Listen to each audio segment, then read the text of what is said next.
e presidente da Federação Espírita do Estado do Rio de Janeiro, presidente do Conselho de Unificação do Movimento Espírita do Rio de Janeiro. Hélio Ribeiro, por favor. Bom dia, Nacional. A ciência do direito e a ciência espírita. Iniciamos saudando a todos os membros da mesa, na pessoa do nosso irmão presidente da Associação Jurídico Espírita do Estado do Rio Grande do Sul, face a esse belíssimo trabalho que vocês aqui estão fazendo. E nós, como já estamos no Estado, nos encantando com o Estado do Rio Grande do Sul desde segunda-feira, indo lá de Frederico Westphalen, passando por Sarandi, Passo Fundo e chegando aqui a Porto Alegre, nós gostaríamos de iniciar, e aqueles que estiveram conosco em Passo Fundo, que nos perdoem, mas vamos repetir o próprio fato que nós iremos aqui relatar, a liberdade que tantos nós lutamos e almejamos, e em homenagem também às mulheres que assumem postos de liderança e de responsabilidade. E ontem, na casa do Ministério Público, vimos a presença feminina em peso, ou seja, as mulheres do Rio Grande do Sul estão assumindo uma séria responsabilidade com a justiça. E em homenagem a essas mulheres nós vamos lembrar que muitos não sabem, mas o Brasil já teve uma governanta, melhor, uma mulher que governou o Brasil. Durante poucos meses, Isabel, a princesa Isabel, a regente, ela que tomou a frente do nosso Brasil quando seu pai, Pedro II, viajou em janeiro de 1888 para a Europa para cuidar de sua saúde, deixando para ela um pequeno diário com algumas recomendações. A ela coube um papel fundamental em nossa história. Então nós vamos convidar os senhores e as senhoras a fazer uma viagem no tempo e também no espaço. Vamos ao início de maio do ano de 1888. A capital do Império do Brasil estava literalmente no fogo. A campanha abolicionista de Joaquim Nabuco e José do Patrocínio atingia a todas as mentes. De todos os recantos do país, chegava ao Palácio da Princesa, que era naquela época o Paço Imperial, na Praça 15, e Porto Alegre também tem uma Praça 15, à beira-mar. Chegavam cartas e pedidos para que fosse promulgada uma lei áurea, uma lei que libertasse em definitivo um povo que estava preso, que tinha cometido só um pecado, nascido de uma cor diferente da cor daqueles que dominavam o país. No bairro, hoje nobre do Leblon, ali existia uma grande mata e um quilombo abolicionista foi ali formado e contava com o apoio discreto da própria princesa. Nesse quilombo se produziam camélias, que ficou conhecida como a flor da libertação dos escravos. E nas cerimônias oficiais oferecidas pelo governo, a princesa regente aparecia com uma camélia em seu vestido, dando a entender que ela era também partidária do abolicionismo. Mas o seu governo, o governo que estava no poder, era o gabinete do Visconde de Cairu, conservador, e ele era visceralmente contra a libertação dos escravos, porque ele entendia que seria bancarrota econômica do nosso Brasil, assim como também o fim de um regime. E a Assembleia Geral, que naquele tempo era o nome do nosso parlamento, se reunia no andar térreo dali do Palácio do Paço Imperial, e a princesa despachava no andar de cima, e às 2 horas da tarde, do dia 13 de maio de 1888, o Visconde de Cairu sobe pesarosamente as escadas que separavam um andar do outro. Portava em suas mãos o projeto de lei que havia sido aprovado pela Assembleia Geral. Pediu para ser recebido por Sua Alteza e ela estava na janela, olhando as ondas do mar. O mar batia deliciosamente no cais que estava a pouquíssimos metros do palácio naquela época, e ela olhando para o mar, e ele pediu, foi anunciado, mas ela estava absorta com alguns pensamentos. E ele teve que fazer algum barulho para que Sua Alteza pudesse notar a sua presença. Quando ela virou-se, ele disse: Princesa, eu tenho em minhas mãos o projeto da lei que foi agora aprovada pela Assembleia Geral. Essa lei representa para a senhora algo muito grave. Se a senhora a assinar, só lhe restará aquilo.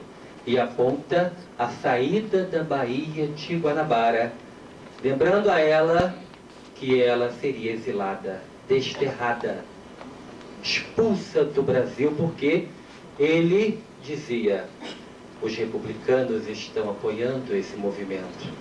Está dando uma espetada nela, porque como princesa regente seria Dona Isabel I, imperatriz do nosso Brasil, mas ela pega do papel e diz a ele: se é para libertar um povo que sofre tanto, eu renuncio a tudo. Assina a lei e vai para a sacada. Algumas pessoas passando, e ela mostra aquele papel assinado. Lá embaixo, José do Patrocínio grita: Isabel, a Redentora. Se tiver algum fruto no nosso trabalho desta manhã, oferecemos às mulheres que lutaram pela liberdade. São tantas as mulheres. Oferecemos àqueles homens também que lutaram pela liberdade dos povos, e principalmente ao homem que dedicou uma boa parte de sua vida para libertar as nossas consciências, Allan Kardec. Se hoje tiver algum fruto benéfico desse nosso trabalho, a ele o nosso preito de gratidão. Elaboramos o nosso trabalho visando principalmente o público leigo, o público não espírita, para que possa entender a mecânica dos fatos. Analisamos e estudamos esses livros, o livro dos Espíritos, o livro dos Médiuns, o Evangelho segundo o Espiritismo, todos organizados por Allan Kardec.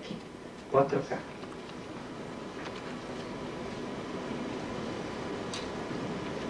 Também um outro livro de Miguel Timpone, Psicografia ante os Tribunais. Pode passar.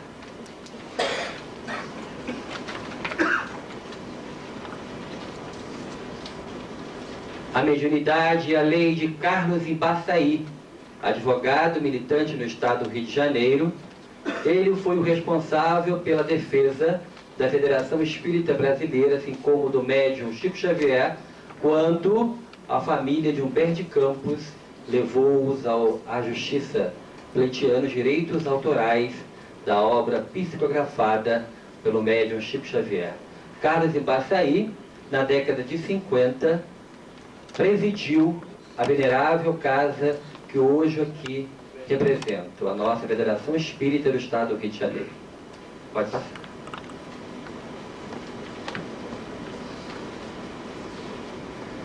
A base do nosso estudo está no livro Lealdade, o espírito que ditou Maurício Garcês Henrique.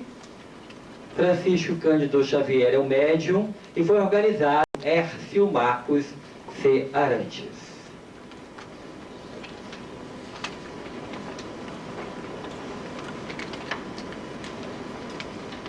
apresentamos alguns pontos básicos da doutrina espírita que vale a pena contar uma pequena história.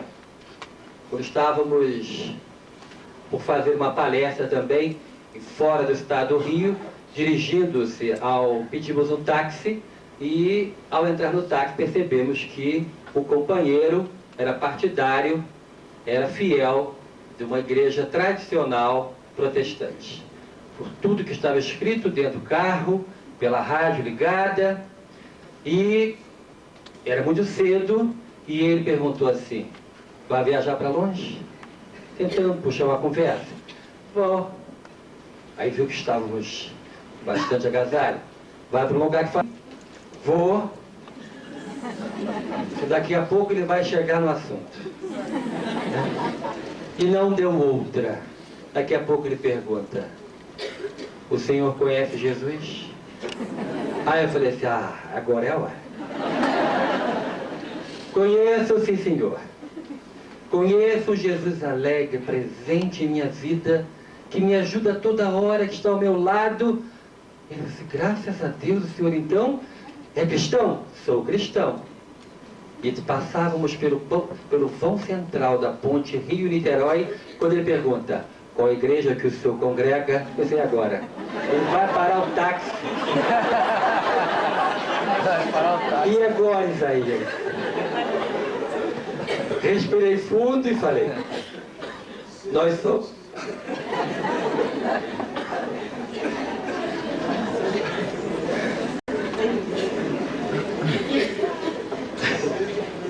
Antes de falar seja que Deus quiser, tinha feito a minha prece. E nós somos partidários da doutrina espírita. Até o final da ponte teve um silêncio sepulcral. Quando ele pegou o viaduto para o Santos Dumont, ele já falou assim: pois é uma pena que o senhor é um equivocado. Mas por que eu sou equivocado? Agora o senhor vai devagar que está perto do aeroporto, eu quero agora saber por que eu sou um equivocado. Eu tenho direito de defesa. Por favor. É porque o meu pastor me diz, com todo respeito, nós estamos aqui fazendo crítica alguma, relatando um fato, face à ignorância do não conhecer. A doutrina espírita só tem 147 anos. Está. E antes que acontecesse algum problema no trânsito, eu disse para ele assim: na sua Bíblia consta a passagem, que o senhor conhece bem a Bíblia, leio todo dia, sei ela de... então, que bom que o senhor sabe tudo. Então vai ser mais fácil para nós. O senhor lembra aquele momento em que o anjo Gabriel visita Maria? Lembro. Muito bem. Então agora o senhor vai me responder. Não precisa nem olhar para mim, olha para frente. O motorista tem que olhar para frente, né? Não pode olhar para o lado. Olha para frente sempre. Então o senhor vai me responder sem pedir ajuda às universitárias ou às cartas. O anjo Gabriel era vivo ou morto? Aí ele respirou fundo e falou: anjo, não, senhor. É vivo ou morto? Bom, é um morto. E conversava com quem? Com Maria, que era viva ou morta? Viva. A Bíblia tem um morto que fala com uma viva. Aí eu disse: bom, antes que dê alguma batida, vamos parar por aqui. Porque existem outras passagens. Ele então conta. Ele estava chegando próximo do Santos Dumont e disse: bom, eu não sei se vale a pena o que ele vai fazer comigo, mas, só para encerrar, aquele momento da transfiguração do Monte Tabor, Jesus sobe ao monte para orar e lá se encontra com Moisés e Elias, dois ilustres mortos. Jesus vivo. E antes que o senhor fale Jesus era Jesus, eu vou lhe dizer: 3 discípulos o acompanhavam. Então, outros vivos viram o diálogo de um vivo com 2 mortos. Então está tudo escrito, tudo isso que está aqui, os pontos básicos, só um pouquinho, da doutrina. Primeiro, desce um pouquinho. Ciência de Deus, de um Deus incorpóreo, todo-poderoso, essencialmente misericórdia. Deus é amor. não é aquele velhinho sentado num trono de ouro, não está presente em todos os lugares ao mesmo tempo. A imortalidade da alma, a partir do momento em que Deus nos cria, nós não iremos morrer, diferente de Deus, que é o eterno, não teve início e não terá o fim. Tivemos um início, mas não teremos um fim.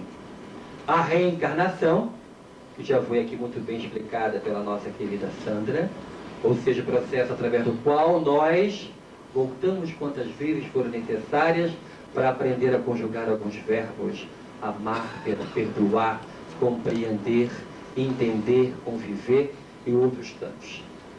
A comunicabilidade entre os espíritos encarnados e desencarnados. Comunicabilidade não é palavra alemã, mas é enorme, quer dizer a possibilidade de se comunicar entre nós que vivemos em um corpo de carne. E essa maravilhosa assistência de desencarnados que aqui está presente, apoiando esse evento, participando de maneira ativa, dizendo para nós o seguinte: a morte não existe. Esses que seremos nós após a morte desse corpo de carne, é possível a comunicabilidade ou a comunicação entre os dois planos. E o quinto e último, pluralidade dos mundos habitados. Nós vamos nos ater então à comunicabilidade ou à possibilidade de se comunicar. A maneira mais natural de que isso ocorra é nos sonhos. Todo mundo aqui já sonhou com um parente que já partiu. Todo mundo aqui com uma história nesse sentido. E o parente diz assim: para de chorar, eu estou bem. O seu choro me atrapalha, me incomoda, eu estou vivo. E aí isso nos consola e realmente muitos de nós paramos de chorar. Bom, a definição de médium. Médium é aquele através do qual o fenômeno, a comunicação acontece. Todos nós temos essa capacidade, alguns em maior ou menor grau. Mas vamos ver o que Allan Kardec, o organizador, o codificador da doutrina espírita, fala sobre a definição de médium. Por aquele que sente num grau qualquer a influência dos espíritos por este fato, médium. Essa faculdade inerente ao homem não constitui, portanto, um privilégio exclusivo. Por isso mesmo, raras são as pessoas que dela não possuem alguns rudimentos. Pode-se, pois, dizer que todos são, mais ou menos, médiuns.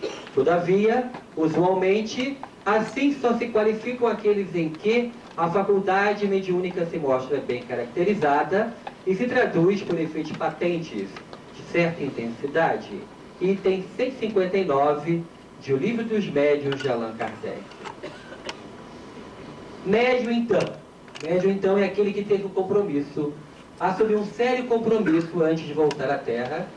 Não é castigo e nem privilégio, é oportunidade. Oportunidade magnífica de ser útil. E o corpo do médium, a ciência já prova, a glândula, a hipófise, vem diferenciada. Porque é através dela que há a comunicação, que acontece o fenômeno de emprestarmos o nosso corpo, a nossa mente, para que aqueles que não vivem mais em um corpo de carne possam se comunicar. A via mais comum, são duas, ou melhor, as vias mais comuns, é a psicografia e a psicofonia. Psicografia, o espírito toma da mão do médium e escreve. Psicofonia, o aparelho fonador é emprestado e o espírito fala. Vamos ver então a psicografia mecânica atribuída a Chico Xavier. Chico Xavier, médium conhecido no mundo inteiro, o homem-amor, que doou-se em benefício da nossa doutrina espírita, divulgando-a com muito carinho e sendo o instrumento através do qual os espíritos escreviam. Então, como ele era mecânica, ou seja, olha o que Allan Kardec escreve: atua diretamente sobre a mão e o espírito lhe dá uma impulsão, de todo independente da vontade do médium. Ela se move sem interrupção e sem embargo do médium, enquanto o espírito tem alguma coisa que dizer e para assim que ele acaba. Nesta circunstância, o que caracteriza o fenômeno é que o médium não tem a menor consciência do que escreve. Item 179 de O Livro dos Médiuns. Ou seja, Chico Xavier, conversando com uma pessoa, através dessa mão um espírito escrevia, e desta outro espírito escrevia. Era o que nós entendemos psicografia mecânica, como uma mãe ensinando a criança a escrever, pega da mão e faz as primeiras letras. Pai também, né? Morando. Passa. Vamos agora entrar no nosso fato em si, no estudo do caso que consta lá no livro Lealdade, e que foi um acidente fatal. Na manhã de 8 de maio de 1976, no bairro de Campinas, na cidade de Goiânia, Goiás, uma brincadeira com revólver ocasionou a perda de uma vida e deu origem a doloroso drama que se arrastaria por muitos anos, alcançando inclusive repercussão em todo o país. Quando pela primeira vez pegava em arma de fogo, o estudante José Divino Nunes, de 18 anos, da residência de seus pais, atingiu casualmente o seu inseparável amigo Maurício Garcês Henrique, de 15 anos, com um tiro no tórax. Maurício foi conduzido às pressas ao hospital mais próximo pelos familiares de seu colega, tentativa de salvar-lhe a vida, mas faleceu poucos minutos antes de receber os primeiros socorros. Desde a sua primeira declaração à autoridade policial, José Divino negou que tivesse desejo de matar Maurício, afirmando ter sido também vítima de terrível fatalidade, ao provocar-lhe involuntariamente um ferimento fatal. Vizinhos e colegas de escola, sempre frequentando a mesma classe, eram amigos íntimos havia 4 anos. Por força da lei, abriu-se um inquérito policial para apuração do fato delituoso. Os peritos que realizaram a reconstituição dos eventos concluíram que, entre aspas, a versão narrada por José Divino pode ser aceita, por inexistir contradição entre suas palavras e os dados técnicos. Trecho das páginas 11 a 13 do livro Leal de Toraide, organizado por Exio Arantes, com mensagens recebidas através da psicografia mecânica por Chico Xavier. Esta é a foto do jovem de 15 anos, Maurício, que faleceu daquela forma trágica.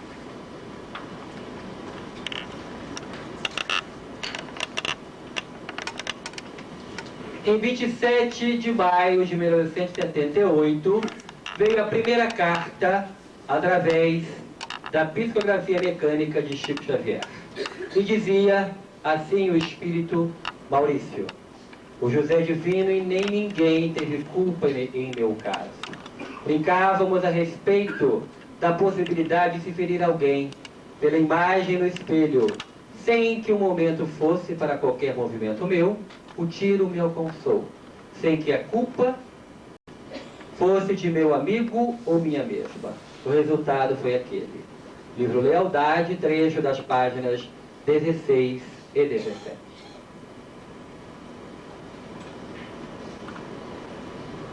Antes de ler esse trecho das alegações finais do advogado de defesa, eu queria lembrar um fato. A missão de Chico Xavier foi muito mais além da mediunidade consoladora. Mas ele sabia de sua grave responsabilidade quando consolava corações aflitos. E não tinha limites. Ele não perguntava qual a religião das pessoas que iam lá. As reuniões eram públicas. As pessoas chegavam sem qualquer identificação, sem qualquer contato prévio com o médium. Não se contava absolutamente nada para ele. E os fatos aconteciam. Gostaria de lembrar um fato ocorrido para lembrar e deixar registrado que não existe limites para a bondade divina alcançar as pessoas quando uma família judia perdeu um seu filho querido do estado de São Paulo. Durante 2 meses a mãe chorou. E a vizinha apiedada resolveu levá-la a Chico Xavier. O salão repleto. As pessoas se revezando, comentando o Evangelho Consolador de Jesus, enquanto ele recebia as mensagens. A mãezinha judia, ao final, sentada, e ficou feliz quando uma outra mãezinha sentada ao lado dela recebeu uma mensagem de seu filho. O correio fraterno entre os 2 planos da vida funcionava. Ela era a prova, estava vendo aquilo acontecer. Saiu sem chorar. Um mês depois voltou. E, para sua surpresa, o seu filho Roberto lhe mandou uma carta, lhe explicando o porquê daquela morte prematura aos 15 anos de idade. Ele estava completando um ciclo da existência. Para nós espíritas que entendemos e aceitamos a reencarnação como um fato, a morte não existe. Nós estamos nessa terra, um planeta de provas e expiações, para carpir, pagar os erros cometidos pelo mau uso do nosso livre-arbítrio. E para nós, a morte é uma grande libertação. E ela só pode vir no momento certo. Durante toda essa nossa estada nesse estado do Rio Grande do Sul, quando fizemos o uso da palavra, falamos da importância da vida, contrapondo contra aquelas pessoas que querem deixá-la através da porta falsa do suicídio. E com certeza, algumas pessoas ficaram tocadas. O suicídio é a maior mentira que pode acontecer, porque não vai dar fim em nada. O suicida vai acordar vivo e vai ver que o seu ato foi em vão. Mas já é muito tarde. E voltando àquela mãezinha judia, ela recebeu 35 mensagens. E conversando com o seu rabino da Sinagoga Central de São Paulo, os judeus é na reencarnação e na comunicabilidade entre os vivos e os mortos, encarnados e desencarnados. E o rabino a autorizou a lançar o livro que ela queria lançar. E por falar na vida é o nome do livro. E aquela mãe pôde dividir a sua alegria com as outras mães judias presentes num grande auditório da Sinagoga Central de São Paulo. A vida triunfa. Essa é a mensagem consoladora que o Espiritismo nos traz. Nas alegações finais, o advogado de defesa escreve o seguinte, um trechinho. O resultado, morte, consequentemente exorbitou da previsão comum. Faltou a previsibilidade do evento, sendo caso de exclusão da culpabilidade ou da relação de causalidade.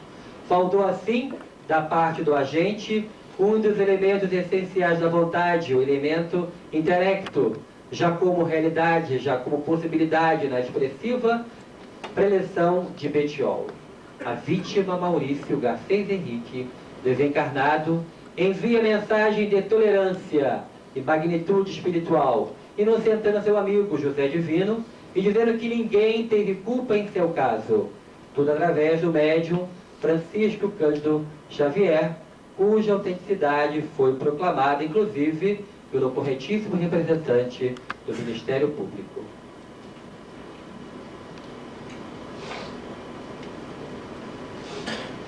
Trecho da sentença prolatada em 16 de julho de 79 pelo juiz da 6ª Vara Criminal de Goiânia, Dr. Elimar de Bastos, que inclusive não é o juiz responsável por esse processo. Estava de plantão quando veio envolto em muitos processos, esse concluso para a sentença. Daí vemos a influência dos espíritos. nesse momento em que uma pessoa foi tocada para julgar com muita imparcialidade aquele feito. E ele coloca assim um trechinho. No desenrolar da instrução foram juntados aos autos recortes de jornal, trecho, ou melhor, o jornal de Goiânia, da essa primeira página. Chico Xavier salvou o inocente da cadeia. Repercutiu em toda a imprensa à época. Uma coisa importante. Só um pouquinho, por favor, Patrícia. Pode subir. Para aí. A assinatura dele na carteira de identidade. Assinatura recebida da forma psicograficamente pelo médium Chico Xavier. Por essa autenticidade, isso foi um dos elementos de convicção na carteira de identidade. Agora desce um pouquinho. Essa assinatura através do médium. Isso inclusive foi objeto de um estudo. As assinaturas eram praticamente idênticas.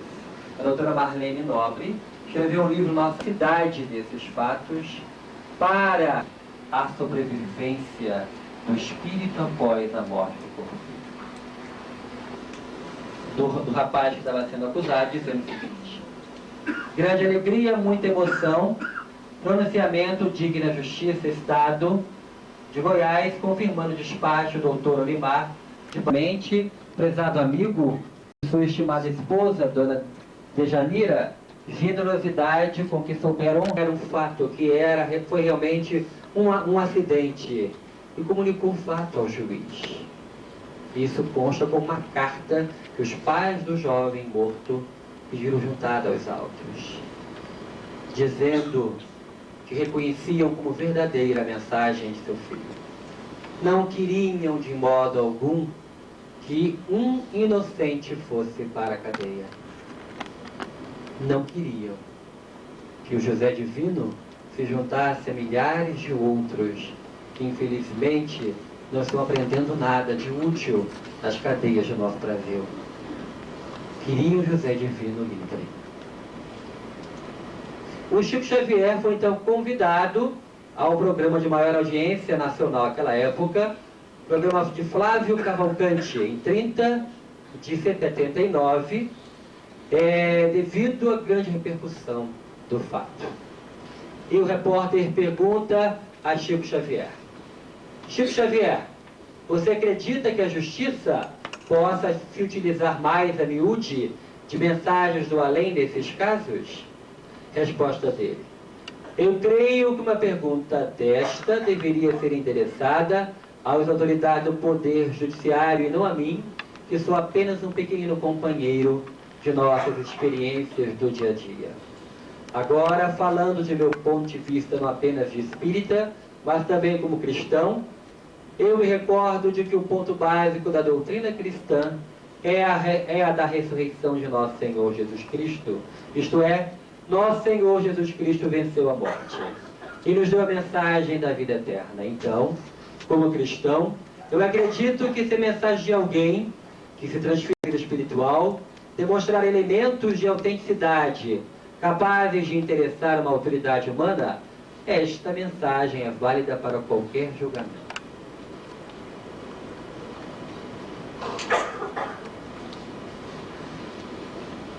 A questão 459 de O Livro dos Espíritos de Allan Kardec. Influem os espíritos em nossos pensamentos e em nossos atos? Muito mais do que imaginais. Influem ao tal ponto que, de ordinário, são eles que vos dirigem. É óbvio que nesse momento temos que fazer um esclarecimento ao público leigo. Nós vivemos e convivemos entre duas esferas da vida. Nós, os que vivem ligados, vivemos ligados ao corpo de carne. E aqueles que nos antecederam na grande viagem, os desencarnados. Esses dois planos se interagem. E aqueles que nos antecederam podem e nos influenciam. Dependendo, é óbvio, da nossa sintonia mental, nós seremos influenciados por pessoas boas ou pessoas más. Os bons operadores do direito têm ao seu lado criaturas que querem também atuar a favor da justiça. Os maus operadores, é óbvio que a assessoria não é tão boa. Tudo depende da nossa vontade, do nosso livre-arbítrio, do modo com o qual nós estamos levando a vida, como que nós estamos encarando a realidade da nossa existência terrena. A mensagem que a doutrina espírita nos traz, nesse sentido particular, nós a intitulamos de reforma íntima. A reforma que cada criatura deve ter, visando melhorar-se para desempenhar bem um papel na sociedade, porque nós devemos utilizar o nosso livre-arbítrio. Antes dessa aí seria a última, antes dessa, então pode passar. Esse foi o filme no momento do julgamento do José Divino. Pode subir. Para que ninguém desconheça que a justiça da terra precisa ser um reflexo da justiça divina. A justiça da terra deve ser um reflexo da justiça divina. Esse assunto nosso querido irmão ministro Valdemar Sveiter irá explorar no final desse encontro. Poderemos ter noções de como funciona o mecanismo da justiça divina. Como que para finalizar, nós informamos que, como dizia o irmão Chico Xavier, o telefone toca de lá para cá. Então aqueles leigos que nos ouvem e tem um parente, um ser querido que partiu dessa vida, não é fácil uma comunicabilidade. A comunicação, uma carta, uma mensagem daqueles que nos antecederam, não é de maneira usual. Existem dois pontos que devem ser observados. Primeiro, o espírito comunicante tem que estar pronto para ditar a mensagem. E nem sempre isto ocorre. Porque muitas vezes, quando partimos desse corpo de carne, ficamos um bom tempo nos preparando, nos adaptando à nova vida no mundo espiritual. E lembramos agora aqui do irmão Jacó. O irmão Jacó, Frederico Figner, ele era judeu de nascimento, de família judia, um dos homens mais ricos do Rio de Janeiro, na década de 20 do século passado, e ele perdeu uma filha com 5 aninhos, Marta. E ele ficou pesaroso. Quem não ficaria? A menina dos olhos dele. Marta partiu afogada em um lago e ele ficou muito pesaroso. A essa época, em Belém do Pará, no extremo do Brasil, lá uma médium chamada Ana Prado, através dela um fenômeno acontecia de materialização dos espíritos. Fato hoje muito incomum, mas naquela época, através de um processo que nós conhecemos como liberação de ectoplasma, algo saía da médium, e esse algo feitio de uma massinha de modelar, o espírito tomava como se fosse um corpo, e daí a instantes estava frente a frente com a plateia de encarnados ali presentes. E Frederico Figner, com a sua esposa, resolveu visitar a médium Ana Prado. Esse assunto consta do livro Trabalho dos Mortos, que a Federação Espírita Brasileira editou, organizado por um desembargador Nogueira da Gama. E várias autoridades do Executivo, do Legislativo, do Judiciário assistiam o fenômeno, e a médium era correntada na cama para nunca ninguém desconfiar do fenômeno. E para sua surpresa, quando a cortina foi aberta, Marta saiu e sentou-se no colo do pai. E acariciando o rosto, falou: chore, eu continuo viva, papai. Só deixei o corpo de carne, mas eu estou viva. Relatou o porquê daquele fato que lhe aconteceu. Ela estava completando um ciclo reencarnatório, e durante várias e várias sessões Marta veio. Os anos se passaram, ele tornou-se espírita, chegou a ser presidente da Federação Espírita Brasileira, e no momento de sua desencarnação, quem veio lhe receber? Marta. A filha querida lhe deu a mão. E ele acordou do outro lado da vida, em companhia do Dr. Bezerra de Menezes e de sua querida filha Marta. Depois, para alertar a todo mundo, ele escreveu um livro através do Homem-Amor Chico Xavier. Voltei. Um clássico na literatura espírita que deve ser lido por aqueles que querem entender o fenômeno natural da morte e o que acontece nos primeiros momentos de nossa vida verdadeira na pátria espiritual.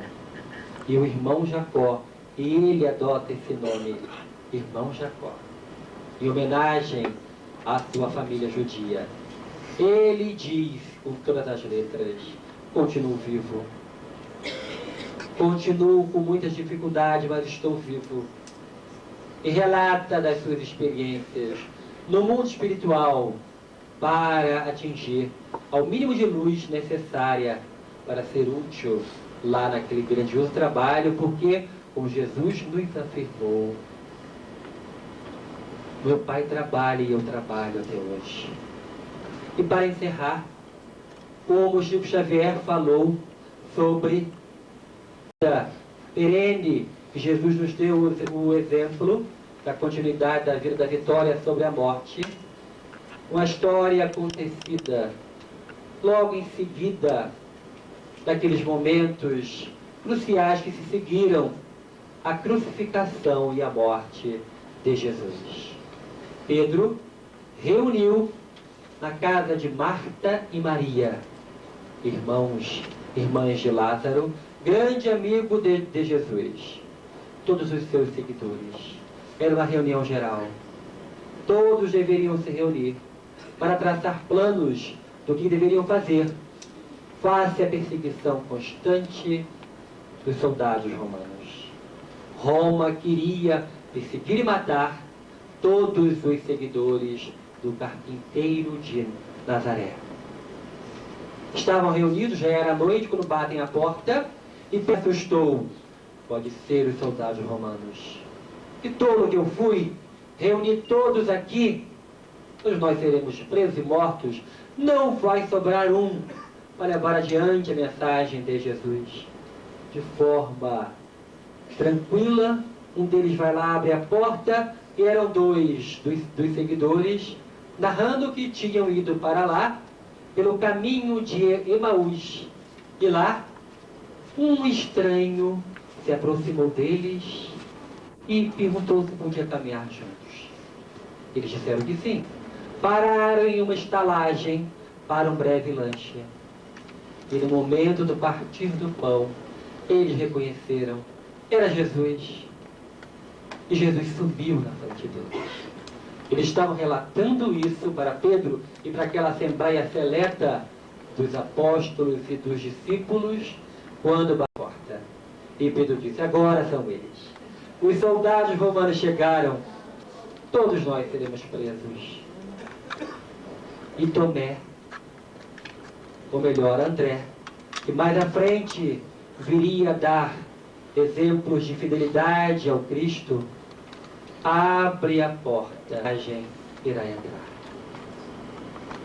E todos aqueles que estão passando pelo trânsito da dor, da perda de um ente querido, possam ser consolados por essa doutrina maravilhosa que hoje é o ar que eu respiro, é a luz dos meus olhos.